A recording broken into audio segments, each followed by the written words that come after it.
What's up, ladies and gentlemen? My name is Jylesa and welcome to my channel where I talk about fashion, business, and beauty. And in today's video, we're going to talk about the business aspect of our lives, you guys. All right, you guys, so I'm going to be telling you guys some things that I wish that I known before starting my YouTube channel. Hey, it's the year 2020 and I'm living now. All my future friends got nothing left to worry about. Mama, I told you I would put you up real good. New phone, new life, who this? We living like we should. So I started my YouTube channel 3 years ago. I started off as a family vlog channel. I literally one day was like, I want to start a YouTube channel, and literally picked up a camera one day while we were in Florida and started recording. So I think I have a couple of clips of those videos. They were long videos of me talking about nothing. I didn't do any research or anything like that. I literally just picked up a camera and started recording. And nowadays with YouTube, you can't just pick up back in the day when YouTube first started, probably about 2007, you probably could just pick up a camera, start vlogging, and you're good. But now you can't do that. So I'm gonna go ahead and talk about the things that I wished I knew beforehand. Even though it took me 3 years to start to grow my YouTube channel, that's mainly because of me and some mistakes that I made. So I don't want you guys to make those mistakes if you're thinking about starting a YouTube channel. So let's go ahead and talk about it. Y'all, I keep finding hair on my face. Jesus, I keep finding hair on my face. All right, you guys, so the first thing that I want to talk to you guys about is being consistent. When I'm talking about consistency, I'm not talking about posting every day, because posting every day doesn't mean that your channel is necessarily going to grow quickly. So the reality of it is that it's really hard to post content that consistent, like every day. If you do, praise be unto you, but 9 times out of 10 you have to have a team in place. So if you're a small YouTuber, it would be hard to do that. You can do it, but it will be hard and very draining, and you don't want to tire yourself out too quickly. So I would definitely say that plan out your content, set a schedule. When am I going to post? What time am I going to post? What's the best time for me to post? I really wish that I just stayed consistent in the type of content that I was putting out and just made more solid decisions in the beginning. That's number one. So number two, I really wish that I concentrated on my content versus equipment.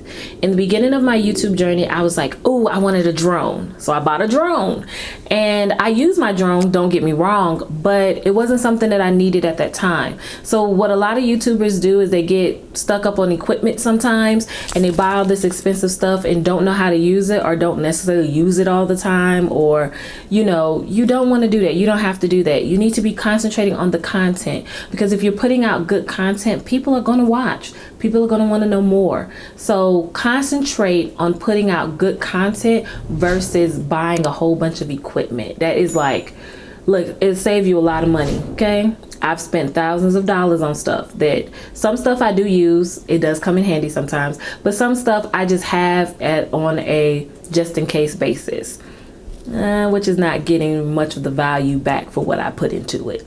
So concentrate on creating good content, not necessarily on the equipment, okay?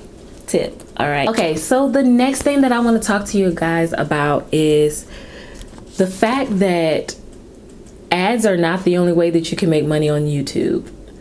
I did not know this in the beginning, okay? Let me tell y'all something, okay? So I created a video in the first year of me making YouTube videos. I decided to do a prank on him where when he came through the door, I popped off a confetti cannon. And when I popped off the confetti cannon, it sprayed everywhere, and we celebrated him for him coming home. Now, a company who does advertisement for T-Mobile in the Netherlands contacted me. And they wanted to pay me for a little 10-second clip. I don't even think the clip was on the commercial for 10 seconds. I think it was like a flash. Like, all you saw was me pop off the confetti, us celebrate him, and the clip was gone. Y'all, I made $4,000 off of that clip. And I made that over about a year. They kept using the clip. Y'all, I didn't know that you could make that type of money off of a clip. The thing is, I didn't know the value of my content, because the reality of it was that I found out later on that I could have asked for more, and I didn't. I actually only charged them for me being in the clip, but I could have charged them for my husband being in the clip and my 2 kids. So I could have got 4 times that amount for them using the clip, but I didn't know that because I didn't know the value of my content. So the truth of the matter is that one thing that I really wish that I knew was how much value I had in my content. And we did get paid. That $4,000, it went to good use because it bought some of the equipment that I talked about earlier that I shouldn't have bought. I used that money to buy some of that equipment, cameras and stuff like that. So, you know, while I'm grateful for that, I just wish I had knew that because I could have got more money. So the next thing that I wish that I knew before starting YouTube was the amount of work that goes into making a video.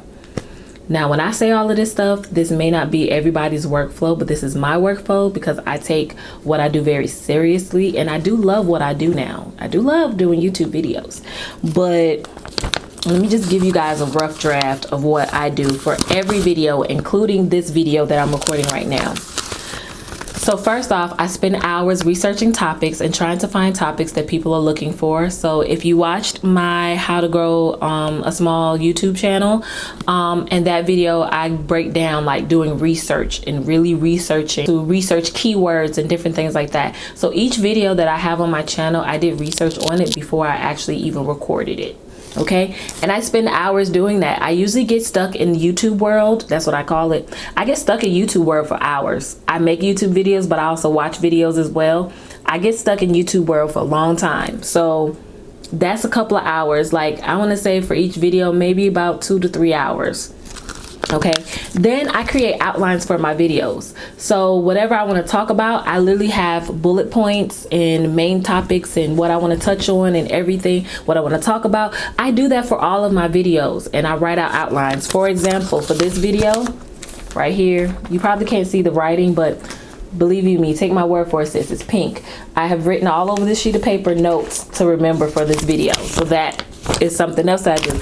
And that usually takes me maybe about 45 minutes, depending on the length of the video.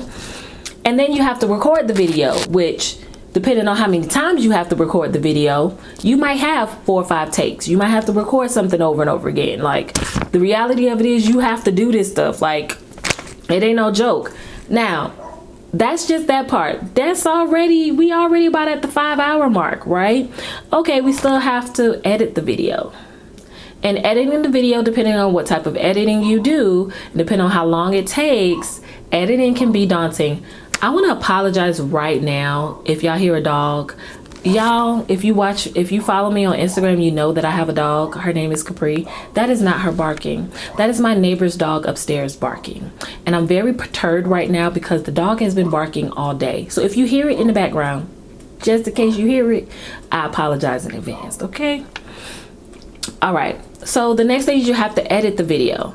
And then after you edit the video, you still have to create a thumbnail and make sure you have a thumbnail. That reminds me, I forgot to do a thumbnail for my last video. Lord Jesus, you have to do a thumbnail for your video. Oh, I have to go do a thumbnail for my last video. It's okay though, but example, a lot of things that you have to do. So for one YouTube video, somebody can put anywhere from 8 to 10 hours. That's on a basic video. If you're doing a video that's more complicated, then that's even more stuff that you have to do. So like y'all, it's a lot of work that I didn't anticipate when I started my YouTube channel. But the reality of it is that I love seeing the finished product and I love what I do. And that's why a lot of YouTubers do what they do. That's somewhat like why a lot of YouTubers have a team behind them. They have editors and they have people who video them and stuff like that, because the reality of it is you want to do what I want to spend the rest of my life doing what I love to do. So I never feel like I've worked a day in my life. I've worked some days in my life, but you know, I just wish that I had counted up the cost as far as knowing how much work was going to go into making YouTube videos in the beginning. All right, so the next thing and final thing that I want to talk about that I wish I had known about before starting YouTube was that the grass is not always greener on the other side. I have other friends that I know who do YouTube, and I want to talk about CPM. Now, if you don't know what that is basic cost per 1,000 views. And so a lot of times you see a lot of big channels getting a lot of views and you think they're making a whole bunch of money.